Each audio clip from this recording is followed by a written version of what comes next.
Assalomu alaykum, qadrli yurtdoshlar, sog'lom yuribsizlarmi? Xudo xolasa bugun Qoraqalpog'iston Respublikasi To'rtko'l tumani A380 trassani bo'yidagi Ruslan metan eganmiz. Yurtdoshlar, xushxabar, metallarimiz soat 10 dan boshlab ochilib boshladi. Ijtimoiy tarmoqlarda bilasizlar, 24:07 ishchi deb aytiladi yurtdoshlar. Hozir men kelib so'radim operatorlardan, boshqa aytdim.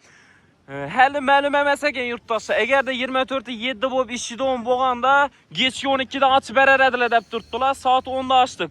Soat 4 dan keyin ma'lum bo'ladi ekan yurtdoshlar. 24:07 bo'lib geçsin xohlab turgan yurtdoshlarimiz bo'lsa, ayamasdan laytlarni bosib qo'yaverasizlar. 4 kilimizda yomg'irlar ham yog'ib turibdi. Yomg'ir yog'aloq, yam-yashil otloq, endi ekinlar chiqarar quloq. Endi biz ham metanni bosamiz o'rtaq deganlarini yurtdoshlar, xudo xolasa musofirda yurtdoshlarimiz uchun valyuta kurslarini aytib o'tamiz. 100 AQSh dollarimiz yurtdoshlar ko'tarilgan 1.220.000 so'm. Rossiya rublimiz ham ko'tarilgan 157.000 so'm, potoloki 158.000 so'm bo'lib turibdi. Qozog'iston tengamiz 23.5 bo'lib turibdi. Yurtdoshlar ko'rib turganlaringizdan og'alarimizning metallarni quyib bosadi. O'chirtlar bilan ham danıştırib beraman, necha so'mdan salib turganlarni ham danıştırib beraman yurtdoshlar. 4900 so'mdan salib turibdilar. Yine ko'rib turgan bo'lsanglar, og'alarimiz xizmatda. Bahrama, ne deysiz? Metan işlasa so'rayga. Yine benzinda yuradilar. Saldık İki mashinam sağallayna do'stlar. Ko'rib turgan bo'lsanglar, bu yanda benzinlarimiz ham ishlab turibdi. Ishini suvlardan, loylardan yuraveramiz.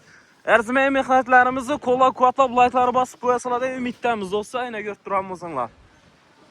i92 markalı benzinimiz yurtdoshlar 11.500 so'mdan salib berilib turibdi. O'chirtlarni ko'rib turgan bo'lsanglar yurtdoshlar yine.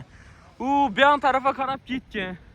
Lekin 24:07 ishlab ketsa o'chirtlarimiz kamayadi. Undan tashqari soat shu 10 dan 4 dan ishlab turgan bo'lsa, shu 2,5-1 yaqin o'chirtlar ham navbatlar ham kamayadi yurtdoshlar. Propanimizga kelsak yurtdoshlar 6400 so'mdan litr quyib berilib turibdi. Dizellarimiz Euro dizel 10.000 so'mdan 10.500 so'mga bor.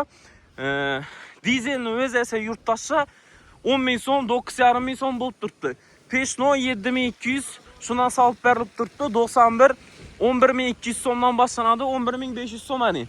92miz 10.600 so'mdan 10.800 so'madan bo'lib turibdi.